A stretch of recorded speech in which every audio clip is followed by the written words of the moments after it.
in George Orwell. And I know what you're thinking. What's some Paleolithic hornet guy doing quoting Pericles? But I'd ask you to set that aside. You can make fun of me later on, but listen to the words because I think they're very applicable. From Pericles, what you leave behind is not what is engraved on stone monuments, but what is woven into the lives of others. And George Orwell, we sleep safely in our beds because rough men stand ready in the night to visit violence on those who would harm us. Hercules and Orwell. Gunny Deppen is a warrior whose traits of servant leadership and an unwavering moral compass have served your Marines, and our nation so very well for 20 years. So let's take a journey back through time, all right? I can give you the standard, retirement or promotion of, when Gunny came in and all that, but I think it's important to anchor that in where we were, what was going on in the world at the time, through a little bit of pop culture. All right, so let's go to September 23rd. On September 23rd of 1779, John Paul Jones, commander of the American warship Bonhomme, was quoted saying, "I have not yet begun to fight." But I want to bring you back to September 23rd, 1998. Anybody have an idea what the #1 song was out there? September 23rd, 1998? I Don't Want to Miss a Thing by Aerosmith. Rush Hour is the #1 movie. And Dennis Deppen arrives and puts his feet onto the yellow footprints at Paris Island in a ritual that is only shared by the few and the proud, the United States Marines. Hurrah. Graduating from boot camp, MCT, PFC Deppen heads to NAS Meridian for aviation ops specialist training. He then proceeds to Iwakuni, Japan for a year where he serves as the in H&S Company. In April 2000, Lance Corporal Deppen reports to VMGRT 253, flying the venerable C-130s in Cherry Point, North Carolina. Between April of 2000 and July of 2004, he would be promoted to corporal and sergeant and served as a ground training NCO for VMGRT 253. And as the ops chiefs for the Naval Aviation Depot as a corporal and sergeant, and those who know this business know that you do not entrust the care of that great responsibility to anybody. You pick your thoroughbreds to do that. And it's a billet normally held by more senior Marines. Also during this time, I think it's important to mention he serves as the Marine Corps Air Station Cherry Point Single Marine Program President. And I don't know why this jumped out at me, Gunny, but it did. I think it's important to mention because this sheds light on so many traits that at that time, Corporal and Sergeant Dennis Deppen possessed. He possesses the trait of selfless service, of helping others, and of leadership, and proof that good things happen to good people. He also worked himself into the best decision he would ever make, and worked himself out of a billet as president of the Single Marine Program. Let me take you to 26 June 2004. Anybody? #1 song? Burn by Usher. Dodgeball is the #1 movie. But most importantly for this discussion, Sergeant Deppen marries Shayla. Or I should say, Shayla agrees to marry Sergeant Deppen. My wife and I first met Shayla in July of 2005, and what a remarkable woman. Shayla, your contributions are priceless. You are a model of grace and compassion. And when I was reading those words to Becky, shook her head. She said, "Absolutely. I want you to add 2 things." I said, "What are they?" She said, "I will always remember Shayla as having selfless sacrifice and service by taking pictures of young Marines and offering to send them home to people and including them in the newsletter when their parents or loved ones were so far away. And you did that with a happy heart."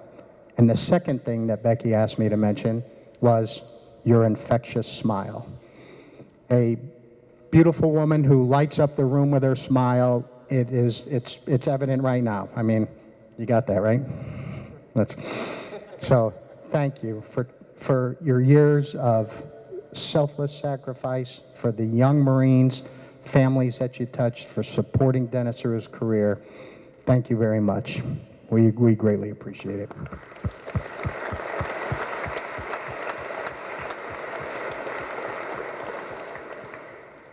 So it appears right after being married, then he drags you across the world, right?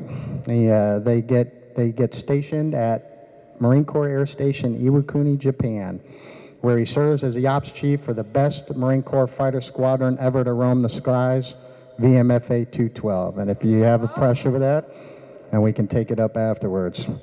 It's been my experience that the best and brightest migrate to the ops department, no matter where. It's the most challenging, and it's the place where you can have the most impact. And this is where I first met, at that time, Sergeant Deppen. I saw his passion for leading Marines and his unwavering commitment to doing it right. A great, great Marine.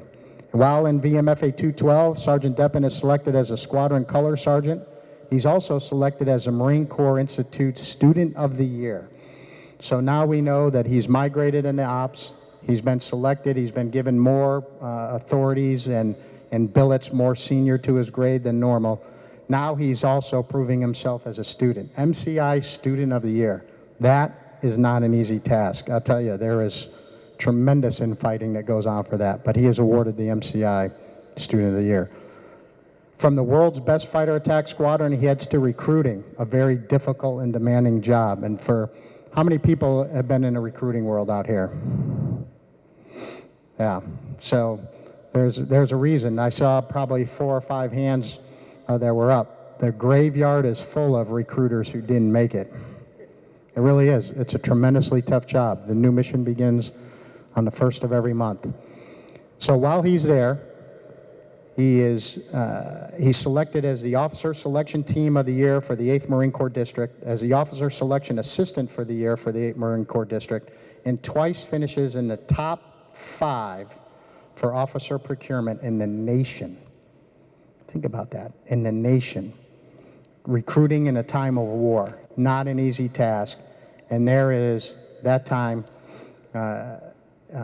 Gunny Sergeant Deppen is out bringing in people to become United States Marine officers. Really incredible performance.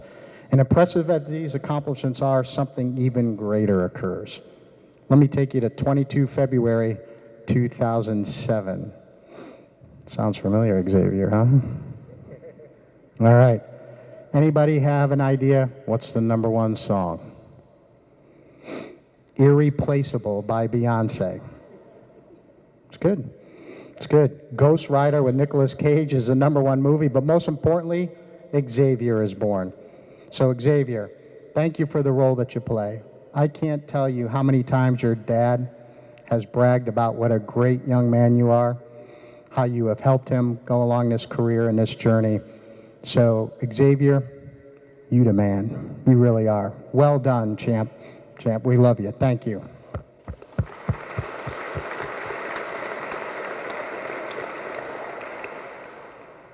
From Texas, Staff Sergeant Deppen reports to Beaufort, but wait, there's soon to be more greatness. Let me take you to 3 December 2010. Sabaya, that sounds like a good day, doesn't it? 3 December, anybody? #1 song? Only Girl by Rihanna is the #1 song. Harry Potter is the #1 movie. But most importantly, Sabaya is born. Sabaya, you too, your dad brags on you every time I have talked about him. What a bright young woman you are, how proud of you he is, and what you have meant to him being successful and sitting here today. All these people are here to honor your mom and dad, and you've played an instrumental part in that. So well done, Sabaya. Thank you, and good luck in your recital.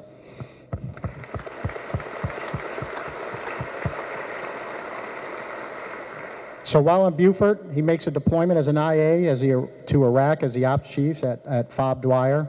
He serves as the ops chiefs for VMFA 115, so Colonel Fair's squadron, and then as the ops chief for 501 as they unleash the F-35B, breaking ground once again with incredible performance. And that brings us to today. May 4th, 2018. Number one song? Nice for What by Drake. Avengers is the number one movie. And we gather to say thank you and retire Gunnery Sergeant Dennis Deppen. All right, that was important for me to get down. Now I'll get into my element, all right? From the moment I met you, I know you were special. You had an unvarnished, unchecked enthusiasm. You loved Marines with a genuine compassion that you can't fake. And Marines know that. They can sniff that out every single time. And you've done that for 20 years. It's a bittersweet day today, I'll be honest with you. I didn't want today to come because I didn't want Gunny to retire. And I always imagined this ceremony would happen, but I thought that you would be Sergeant Major of the Marine Corps. So that's the bitter part. What's the sweet part? The sweet part is we get to see what perfection looks like. We get to see what 20 years of commitment, dedication, selfless sacrifice, sweat, blood, tears looks like. And we, as United States Marines and our families, get to say thank you. America doesn't know how hard you all work. She's thankful for it. She prays for you. But she doesn't know how hard you work. Only we know how hard we really work. So that's why I asked you at the beginning, remember, don't forget who you run with day in and day out. You run with greatness. So hold your head high. And number two, what I asked you to think about in the beginning of this was remember back to what caused you to approach the Marine recruiter, and remember that day that you earned the Eagle Globe and Anchor. Make a renewed commitment. There's a lot of bad guys that need killing out there right now. They need their toys broken. And we need young men and women falling in behind Gunny Deppen to take over the torch and the banner from now. So with that, I say thank you on behalf of the United States Marine Corps and a grateful nation for your tremendous, tremendous service. We're all lucky and better for having known you. We wish you fair winds and following seas, and Semper Fidelis, Gunny. God bless you.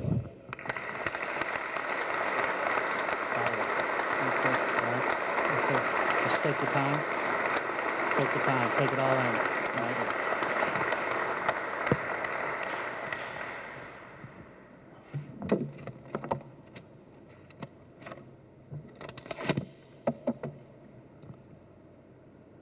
First, I'd like to give a round of applause to the amazing Marines, the Color Guard, my Commander of Troops, Staff Sergeant Metalak, and who's leading these amazing Marines, and last Staff Sergeant Simons, who coordinated this entire event.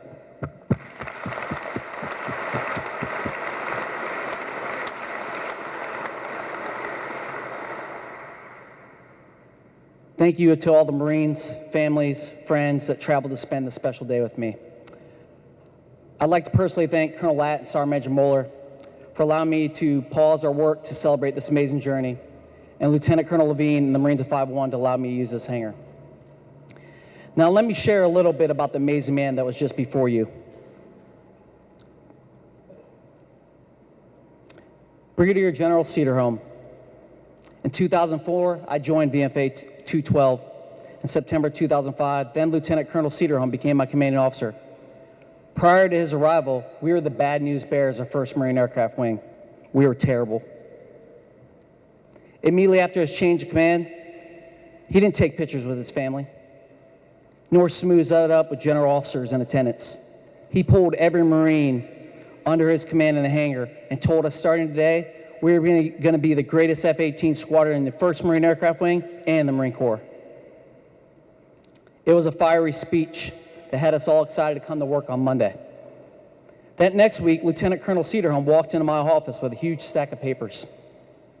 We had this big industrial shredder that he started shredding paper at. This made myself and the enlisted Marines in my office extremely uncomfortable, as the norm was to throw the paper in the recycle bins, and me and my Marines would spend 4 to 5 hours shredding paper on Friday before securing.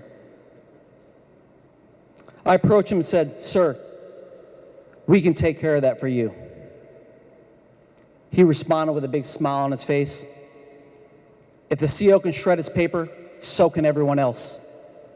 Shortly thereafter, those blue bins disappeared and were never seen again. This is how Lieutenant Colonel Cedarholm led our command the entire time. He was never above anything. He was first in line to weigh in before other Marines. First on the pull-up bars in front of the Marines. First call section chief and an officer in charge on the carpet for not taking care of his Marines.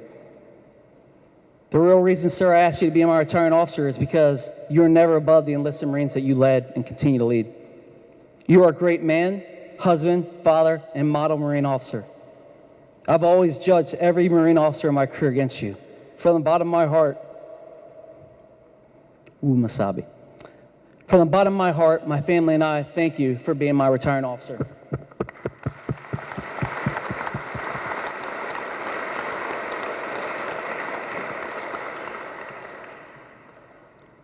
Three and a half years ago, I had this Marine I was having a closed-door mentoring session with. It was mostly one-sided by me. After giving him some feedback, I asked him if he had any questions. He said, "Yes, Gunny. Can I speak at your retirement?" I said, "You're not off to the right start. How about this? How about you get meritoriously promoted twice, and when you walk up, I'll hold the mic for you," knowing that would never happen. At this time, I'd ask Sergeant Randall to come on up.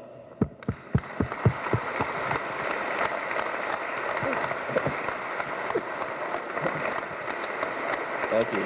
Thank you. Can I sit here? Okay. Thank you. Honestly forgot about that. I'm glad you remembered. But what comes to mind when I think of Colonel Sergeant Deppen is he's never really been one to forget, whether that's good or bad. But I've never been one to forget either. My first week here, I flew my family down. I really didn't have a plan. I spent my last to get the ticket, and I told Gunny Deppen and his family like 24 hours that I didn't have a plan. And in 48 hours, my home was furnished with everything, and it was incredible. It was unbelievable. And that just goes to show me, he showed me what brotherhood was like.